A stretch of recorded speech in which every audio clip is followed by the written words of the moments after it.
High বন্ধুরা, আমি নলিতা বলছি। বন্ধুরা, আজকের এই গল্পটি সম্পূর্ণ শুনলে তোমাদের ওটা আর স্থির থাকবে না। কথা দিচ্ছি, শেষে গিয়ে তোমাদের ওটা অনেক হালকা লাগবে। তো চলুন আসল গল্পে চলে যাই। একদিন যখন আমি স্নান করে বাথরুম থেকে বেরিয়ে এলাম, তখন খেয়াল করলাম যে আমি আমার পোশাকগুলো বাথরুমেই রেখে এসেছি। আমি দ্রুত ফিরে গেলাম পোশাকগুলো আনতে, কিন্তু তখন আমি দেখতে পেলাম যে আমার দেবর আমার পোশাকগুলো হাতে ধরে তাকিয়ে আছে। আমি অবাক হয়ে দ্রুত তার হাত থেকে পোশাকগুলো নিয়ে নিলাম এবং লজ্জায় মুখ নিচু করে চলে এলাম। পরে যখন আমি রান্নাঘরে রান্না করছিলাম, তখন আমার দেবর এসে পাশে দাঁড়িয়ে কিছু আজব কথা বলল। সে বলল, আপনার পোশাক থেকে খুব সুন্দর ঘ্রাণ বের হচ্ছিল। এই ধরনের মন্তব্য শুনতে শুনতে আমি বিরক্ত হয়ে গিয়েছিলাম। একদিন আমার স্বামী ফোন করে জানালেন যে তিনি রাতে বাড়ি ফিরতে দেরি করবেন। আমি ভেবেছিলাম এটা আমার দেবরের সাথে কথা বলার সুযোগ হতে পারে। রাত গভীর হলে সবাই যখন ঘুমিয়ে পড়ল, আমি দেবরের ঘরের সামনে গিয়ে দাঁড়ালাম এবং দরজায় নক করলাম। সে দরজা খুলে আমাকে দেখে অবাক হয়ে জিজ্ঞাসা করল, ভাবি, আপনি এখানে? আমি বললাম, তোমার ভাই আজ রাতে দেরি করে আসবে। আমি তোমার সাথে কিছু জরুরি কথা বলতে চাই। তারপর আমি আমার ঘরে ফিরে এলাম এবং দরজা খোলা রেখে শুয়ে পড়লাম, যাতে কেউ সন্দেহ না করে। কিছুক্ষণ পর আমার দেবর হালকা টোকা দিল দরজায়। আমি বললাম, এসো, দরজা খোলা আছে। সে ঘরে এসে আমার পাশে বিছানায় বসে পড়ল। আমি তখন একটি সুন্দর লালা এর নাইট ড্রেস পরেছিলাম।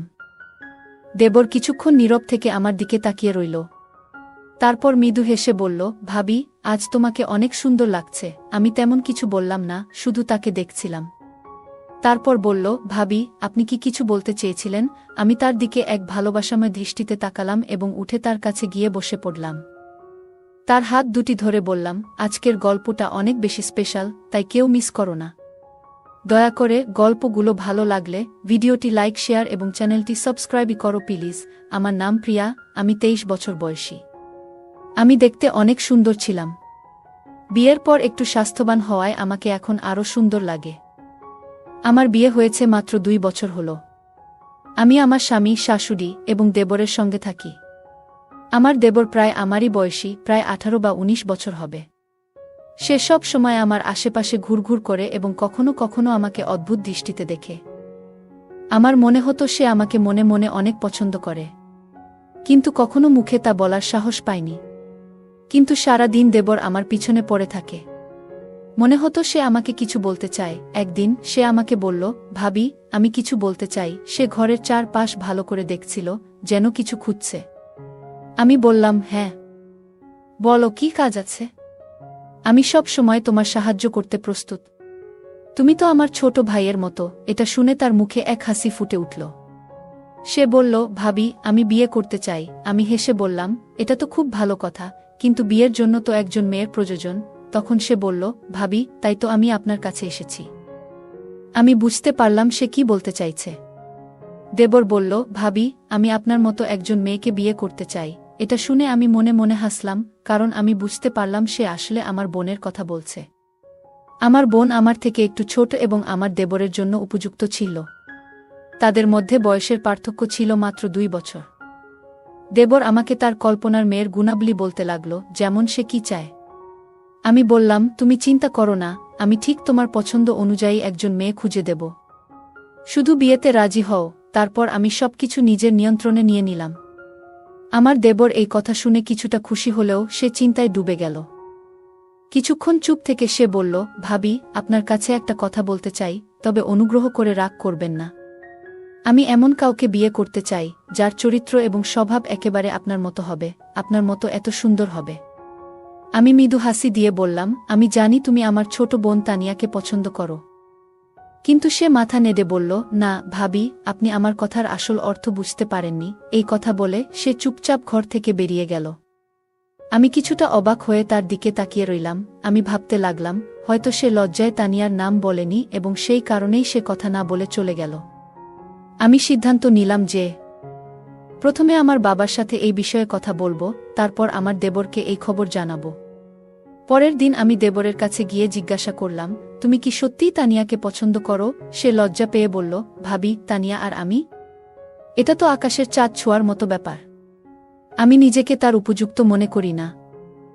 তার এই কথা শুনে আমি বুঝতে পারলাম আসলে সে আমার বোনকে পছন্দ করে, কিন্তু সাহস করে প্রকাশ করতে পারছে না।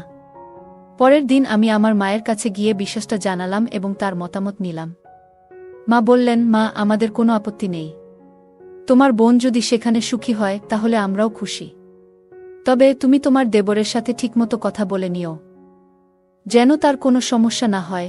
আর একই পরিবারে 2 মেয়ে থাকবে, এটা তো ভালো কথা। তুমি তোমার ছোট বোনের খেয়াল রাখতে পারবে। আমি বললাম, দেবর নিজেই আমার সাথে এই কথা বলেছে, তার আপত্তি হওয়ার কোনো কারণ নেই। এরপর আমি আবারও আমার দেবরের সাথে কথা বললাম, কিন্তু সে বলল, ভাবি, আপনি আমার কথার মানে কেন বোঝেন না? রাতে আমি তার ঘরে গিয়ে জানতে চাইলাম আসলে সে কি চায়। সে বলল, ভাবি, আমার আপনার বোনের প্রতি কোনো আগ্রহ নেই।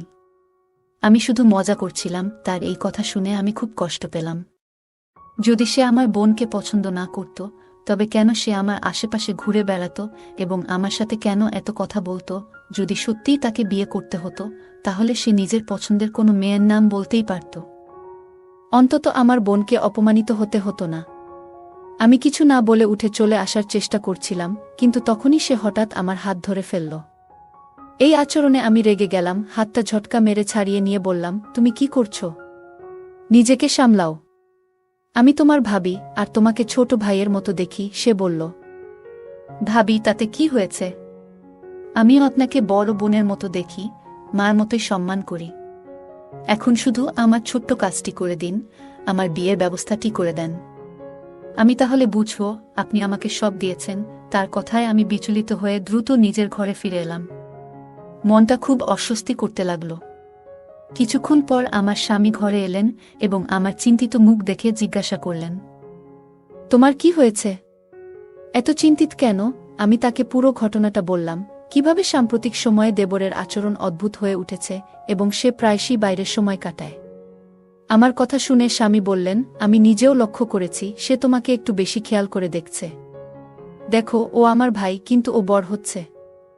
তুমি ওর কাছ থেকে একটু দূরে থাকার চেষ্টা করো।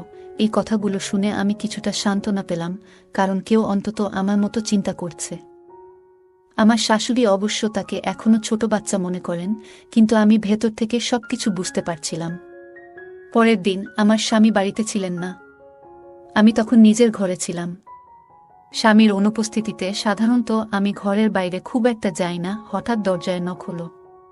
দরজা খুলে দেখি আমার দেবর দাঁড়িয়ে আছে। তার হাতে একটা ট্রে ছিল, তাতে বিস্কুট আর চায়ের কাপ রাখা ছিল। আমি অবাক হয়ে জিজ্ঞেস করলাম, এটা কেন এনেছ? কেউ এসেছে নাকি? সে হাসি দিয়ে বলল, না ভাবি, এমন কিছু নয়। ছোট ভাই তার বড় বোনের সাথে বসে চা খেতে চায়। আমি বললাম, চলো ড্রয়িং রুমে গিয়ে বসি, কিন্তু সে বলল, না ভাবি, আমি এখানে আপনার সাথেই বসে চা খেতে চাই, একটু কথা বলতে চাই। তার এই কথায় আমি কিছুটা অস্বস্তি বোধ করলাম, কিন্তু ভাবলাম এই নিয়ে নতুন কোনো সমস্যা তৈরি না হোক। সে চুপচাপ আমার পাশে বসে চা খেতে থাকল। তারপর বলল, ভাবি, আপনি চা খাবেন না? আমি তাকে চা খেতে বললাম এবং সে বলল, আমি যাওয়ার আগে আপনি চা খান। তার এই আচরণে আমি বেশ অস্বস্তিতে পড়ে গেলাম। সে জোর করায় আমি চা আর বিস্কিট খেলাম, আর আমি তার সাথে কথা বলতে থাকলাম। দেবর আমাকে বলল, ভাবি, আমি যদি আগে ভুলভাবে কিছু বলি তাহলে আমাকে ক্ষমা করবেন।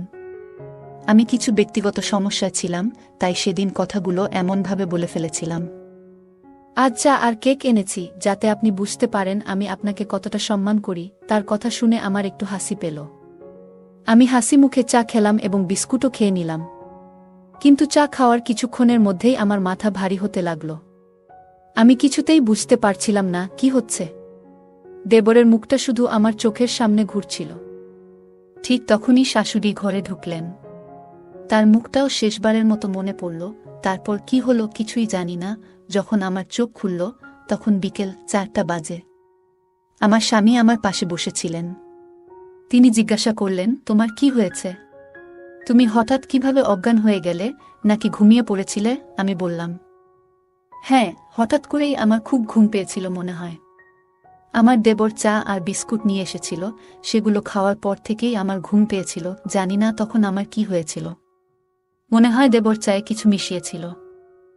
আমার কথা শুনে স্বামী চিন্তায় পড়লেন। বললেন, দেবর সত্যিই তোমার জন্য চা নিয়ে এসেছিল? ও তো আমার ভাই, তোমার জন্য এমন কিছু করবে কেন? তাছাড়া মাও তো তখন ঘরেই ছিলেন। হতে পারে তুমি স্বাভাবিকভাবেই ঘুমিয়ে পড়েছিলে। তোমার এত চিন্তা করার দরকার নেই। স্বামীর কথা শুনে আমি চুপ হয়ে গেলাম। কিন্তু সত্যি বলতে আমার ভেতরে একটা অদ্ভুত অস্বস্তি হচ্ছিল।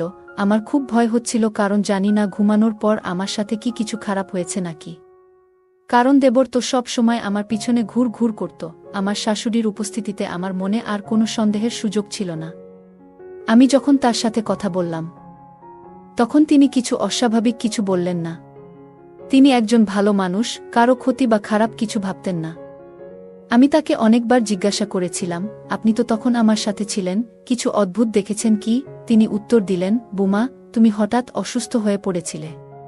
তোমার দেবর বলছিল হয়তো তোমার দুর্বলতা হয়েছে, তাই বিশ্রাম নেওয়া দরকার। আমি তখনও পুরোপুরি নিশ্চিত হতে পারছিলাম না ঠিক কি হয়েছিল। কিছু দিন এভাবেই কেটে গেল। একদিন রাতে আমি আর আমার স্বামী পরিবারের নানা বিষয় নিয়ে কথা বলছিলাম। হঠাৎ আমার চোখ জানালার দিকে চলে গেল, আর দেখলাম যেন কেউ জানালার পাশ থেকে দ্রুত সরে গেল। আমি অবাক হয়ে গেলাম, কারণ জানালাটা বাড়ির ভেতরের দিকে ছিল, আর মেইন গেট তো রাতের বেলা সবসময় তালা দেওয়া থাকে। আমি নিশ্চিত ছিলাম যে এটি আমার দেবর ছাড়া আর কেউ হতে পারে না, তবে আমি তখনই আমার স্বামীকে এ ব্যাপারে কিছু বললাম না। প্রথমে আমার দেবরের আসল সমস্যাটা কি তা বুঝতে চাইলাম। তার এমন অদ্ভুত আচরণের পেছনের কারণটা জানাটা আমার জন্য খুবই গুরুত্বপূর্ণ হয়ে উঠল। একদিন আমি গোসল করে বাথরুম থেকে বের হয়ে দেখলাম যে ভুল করে আমার জামাকাপড় বাথরুমেই রেখে এসেছি। তাড়াতাড়ি ফিরে গিয়ে কাপড়গুলো নিতে গেলাম। তখন দেখি আমার দেবর হাতে আমার পোশাকগুলো ধরে রয়েছে। আমি কিছুটা বিস্মিত হয়ে তার হাত থেকে কাপড়গুলো নিয়ে নিলাম এবং লজ্জায় মাথা নিচু করে সরে এলাম। পরে যখন আমি রান্নাঘরে ব্যস্ত ছিলাম, তখন আমার দেবর এসে পাশে দাঁড়িয়ে হঠাৎ অদ্ভুত কিছু বলল। সে বলল, তোমার পোশাক থেকে দারুণ একটা মিষ্টি গন্ধ পাচ্ছিলাম। আমি তাকে কিছু বললাম না। আমি তাকে সেখান থেকে চলে যেতে বললাম। আমার কথা শুনে সে চলে গেল। পরের দিনই দেবর এসে আমাকে বলল, ভাবি, মনে আছে আমি আপনাকে বলেছিলাম যে আমার একটা কাজ আছে? আজ সেই কাজের সময় এসে গেছে, এখন আপনাকে আমার সাথে যেতে হবে। তাড়াতাড়ি প্রস্তুত হন। তার কথা শুনে আমি অবাক হয়ে গেলাম। কোথায় যাচ্ছি? আগে বলো, নইলে আমি যাব না। আমার কথা শুনে সে মাথায় হাত দিয়ে বলল, চলুন, আগে মাকে বলিও না, তাহলে আর কোনো সন্দেহ থাকবে না, কারণ মা সবসময় আমাকে নিয়ে সন্দেহ করে। সে একটু বিরক্তির স্বরে কথা বলছিল, আর আমি বুঝতে পারলাম হয়তো আমার তাকে এভাবে প্রশ্ন করা ঠিক হয়নি। তাই চুপ হয়ে গেলাম। বললাম, ঠিক আছে, যেমন তুমি বলছো তেমনই করব। সে খুশি হয়ে গেল। আমরা বাইকে উঠে বাড়ি থেকে বেরিয়ে পড়লাম। তার বাইকে উঠা দেখে সে ভীষণ খুশি হয়েছিল, কিন্তু আমার কিছুটা অস্বস্তি লাগছিল।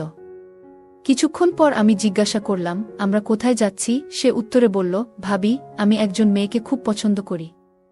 আর এ পছন্দ সাধারণ নয়। আমি তাকে খুব গভীরভাবে ভালোবাসি।